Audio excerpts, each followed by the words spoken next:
बाप रे बाप, फिर आ गई चमेलिया के फोन। जरूर कोनो न कोनो फरमाइश होई। हाँ जाने मन, बोला का चाहिए? जानू रउआ के कैसे मालूम हम कुछ मंगवावे खातिर कॉल कइले बानी?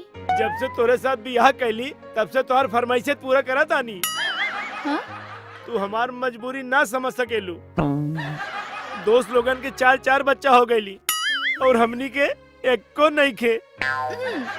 तू तो हमके सुहाग रात भी ना मना देताड़ू। सब्र रखा, आज हमार गोलगप्पा खाए के दिल करता। जानू आज रात के दिल भर के सुहाग रात मना ली है। तू रखा जाने मन फोन, हम वही आवतानी। हम दोनों लोग मिलके खूब खाइब का गोलगप्पा। फोन रखा जाने मन। आज तो सुहाग रात मनाई।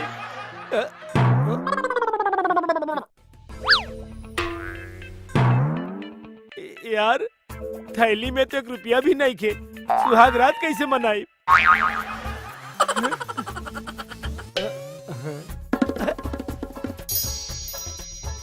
कल्लू हमार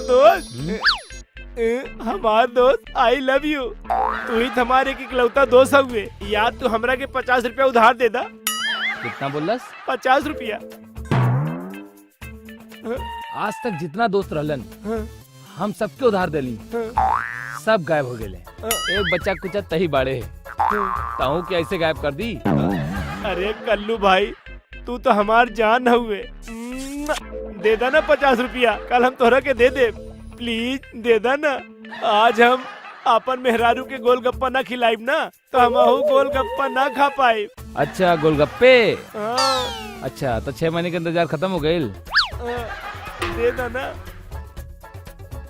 हम तो के 100 रुपया दे, लेकिन तो के हमारे काम करे के पड़ी। होने देख, वो जोन बैठल बा ना, जो और थूक लगा के ओकरा जोरदार कपारे पे देखियो और 100 रुपया लेके जो। अब ही जाता नहीं और अब ही आवता नहीं। जा।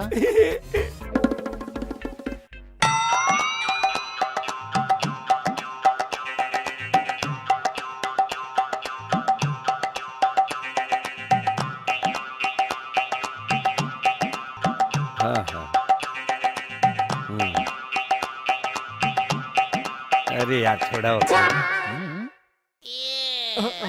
मारो तानी। मारना जोर से। अरे रुका था। हाँ तब का।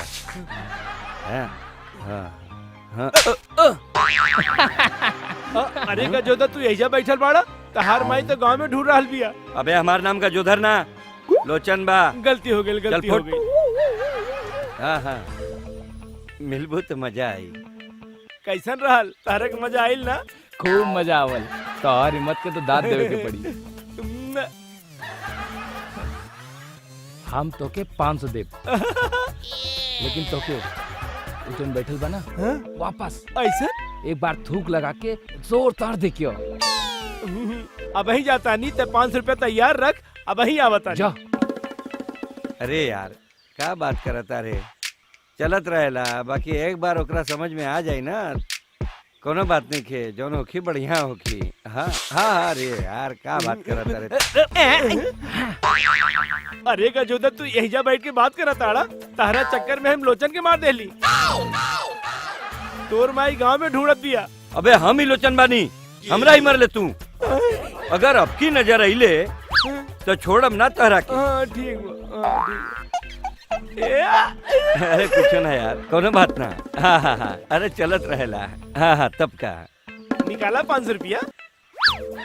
लेकिन एगो बात बतावा यार, ओकरा के पिटवावे में तहरा के मजा काहे आवत बा?